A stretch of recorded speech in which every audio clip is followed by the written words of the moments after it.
Hello বন্ধুরা, আজকে আমি তোমাদের সাথে যে ভিডিওটি শেয়ার করছি সেটা হলো ড্রাগন গাছ নিয়ে। আমার দেখো এই যে ড্রাগন গাছটি, এই যে ড্রাগন গাছটি হলো আমি একটা ডাল এনে এক জায়গা থেকে ডাল এনে বসিয়েছিলাম। দিয়ে সেই গাছটা তোমরা যদি মনে করো ড্রাগন গাছ আজকে বসিয়ে তোমরা 6 মাসের মধ্যে 7 মাসের মধ্যেই তোমরা ফল পাবে, কিন্তু তা পাবে না। ড্রাগন গাছে ফল পাওয়ার জন্য মিনিমাম তোমাকে 1.5 থেকে 2 বছর অপেক্ষা করতে হবে।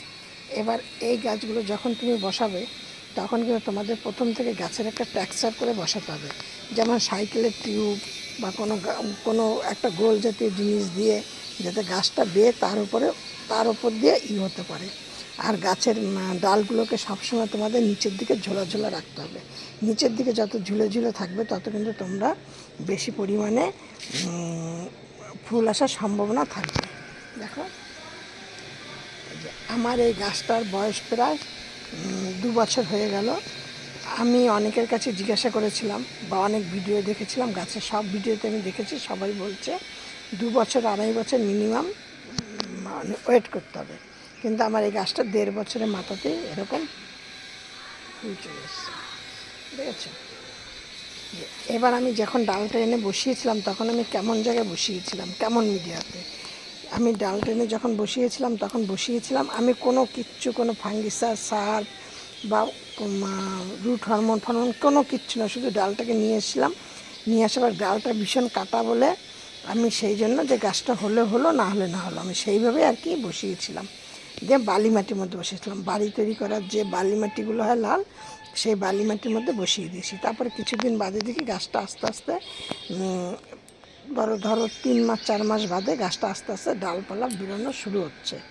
তখন আবার আমি সেইটাকে তুলে আমি এইখানটা এই যে এর মধ্যে বসেছি। এইখানটা আছে গোবর সার দিয়েছি, মানে মাটিটা কিভাবে তৈরি করেছি, মাটিটা তৈরি করেছিল গোবর সার দিয়েছি 1 মুঠো, নিমখোল দিয়েছিলাম 1 মুঠো, আর দিয়েছিলাম বাগানের যে মাটিটা সেইটা, আর লাল দানার মাটি দিয়েছিলাম, এইটা সম পরিমাণে দিয়েছিলাম। দিয়ে এইগুলো দিয়ে আমি গাছটাকে বসিয়ে আমি ওই সপ্তাহে 1 দিন করে জল দিই, এতে বেশি জলের সমস্যা নেই। আর এই গাছগুলোকে তোমরা যে এই যে মনে করো না, এই যে দেখো এই যে এইগুলো কিন্তু শিকড় গাছে, তোমরা যদি এখানে ডালটা যদি কেটে নিয়ে বসাও তাহলেও কিন্তু তোমাদের হয়, কিন্তু যে মনে করবে যে এরকম শিকড় বেরোলেই তাহলে তোমাদের ফল হবে, তা না। এটা এরকম এই গাছের বেরোয়। এই দেখো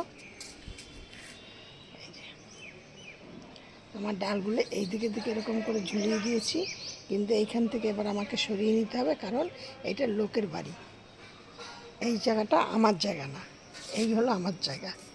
যে যাই হোক, এবার তোমাদেরকে সাথে আমি যেটা বলছি যে এই গাছের কোনো রকম কোনো সমস্যা না। যার নাকি দেখবে 2 বছর বয়স হয়ে গেছে এখনও গাছে কুড়ি আসছে না, তারা গাছকে কি খাবার দেবে, মানে আমি কি দিচ্ছি আমি সেটা তোমাদের কাছে শেয়ার করছি। আমার তো 2 বছর লাগেনি, আমার 1.5 বছরের মধ্যে গাছে চলে এসছে, ফুল চলে এসছে।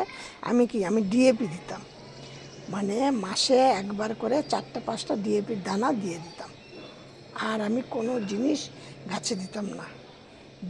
ডিএপি দিতাম, আর হলো গিয়ে দিতাম মাসে একবার করে ডিএপি, আর 2-3 মাস বাদে বাদে আমি যখন আমার অন্য বাগানের যে গাছগুলো আছে এই দেখো এইসব গাছগুলোর মধ্যে আমি যখন নাকি দিতাম খোল ভিজানো জল, তখন একটুখানি জল দিতাম, পাতলা করে একটু জল দিতাম, ওই খোল ভিজানো জল, আর কিন্তু কিছু না। আমি তাতে দেখছি আমার গাছে এরকম 2খানা। এবার আমি এইটাও জানি না যে এইগুলো কি ফুল না ফল ধরা শুরু হয়ে গেছে, আমি তাও জানি না, আমার ড্রাগন সম্বন্ধে কোনো জ্ঞান নেই, কিন্তু আমি এই পর্যন্ত যা যা করেছি আমি সেইগুলো তোমাদের সাথে শেয়ার করছি।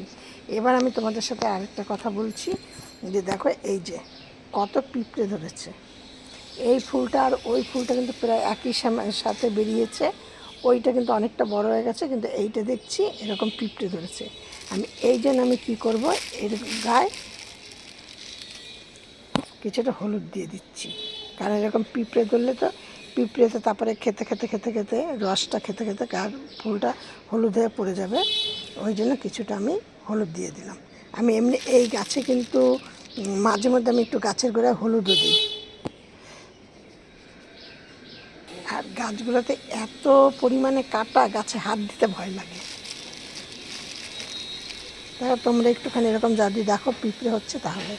আর কিন্তু এই গাছের জন্য কোনো রকম কোনো পরিচর্যা করতে হবে না। আমি গাছকে এখনও কিন্তু সেই তোমাদেরকে বললাম, কিন্তু আমি এখনও করিনি যে সাইকেলের টিউব দিয়ে বা কিছু দিয়ে একটা গোল জাতীয় কোনো জিনিস দিয়ে যাতে ওপরের দিকে উঠবে, সেরকম না। তোমাদের সাথে আমি পুরোটাই, কারণ এই গাছটা কিন্তু আমি পুরোটাই মানে গাছের ডালটা নিয়ে এসেছি কিন্তু বসিয়েছি এই।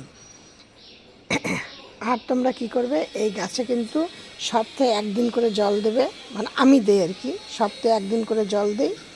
আর দেই কি একদম মানে আমার এই বাগানে প্রথম থেকে শেষ পর্যন্ত যেইখানটা রোদ ওঠে আমি সেইখানটা এই গাছটাকে রেখেছি একদম। এই প্রচুর পরিমাণে রোদ পছন্দ করে, জল কম পছন্দ করে, আর হলো গিয়ে তোমার ওই খাবার, ওই যেটা আমি খাবার দিচ্ছি আমি এইটাই খাবার দিই, তাতেই আমি দেখছি আমার এরকম হয়েছে। আমি এতেই আমি অনেক মানে আমার এই দুটো হয়েছে তাতেই মানে অনেক সন্তুষ্ট হবে। এখন যখন দুটো বেরিয়েছে তখন আস্তে আস্তে হবে। সব ভিডিওর মতো বলছি, তোমরা সব ভালো থাকো, সুস্থ থাকো। নেক্সট ভিডিও আবার অন্য কিছু। এবার এইগুলো কি ফুল কিনা আমি তাও জানি না, এইগুলি কি ড্রাগন হয়ে গেছে না এটা ফুল হচ্ছে নাকি আমি তাও জানি না। এই গাছটা আমার মানে একদমই একটা ঝোপের মধ্যে ছিল গাছটা, বলছি না গাছটা আমার একদম মানে সেরকম মানে না যত্ন করিনি বা কিছু না, ওই এনেছি লাগিয়ে দিয়েছি এইভাবে। এবার তারপরে আমি সে দেখি 3-4 দিন আগে দেখছি এরকম হয়েছে। এবার দেখা যাক কতদূর কী দাঁড়ায়। এই ছিল আমার ভিডিওটি দেখে তোমরা একটা লাইক কমেন্ট শেয়ার করো। আমি চম্পাস ব্লগ থেকে ভিডিওটি শেয়ার করলাম। আর নতুন বন্ধুদের বলছি দেখে তোমরা একটা করে সাবস্ক্রাইব করে দিও, আমি এরকম নিত্য নতুন ভিডিও ছাড়ার জন্য। তোমাদের সাথে আমি আমার ভিডিওটি দেখে একটা লাইক কমেন্ট শেয়ার এই একটা সাবস্ক্রাইব করে পাশের বেলটি বাজিয়ে অল করে রেখে দিও, যাতে আমি নিত্য নতুন এরকম ভিডিও ছাড়ার জন্য তোমাদের মোবাইল স্ক্রিনে পৌঁছে যাবে। এই ছিল আমার ভিডিও। তোমরা সব ভালো থাকো, সুস্থ থাকো।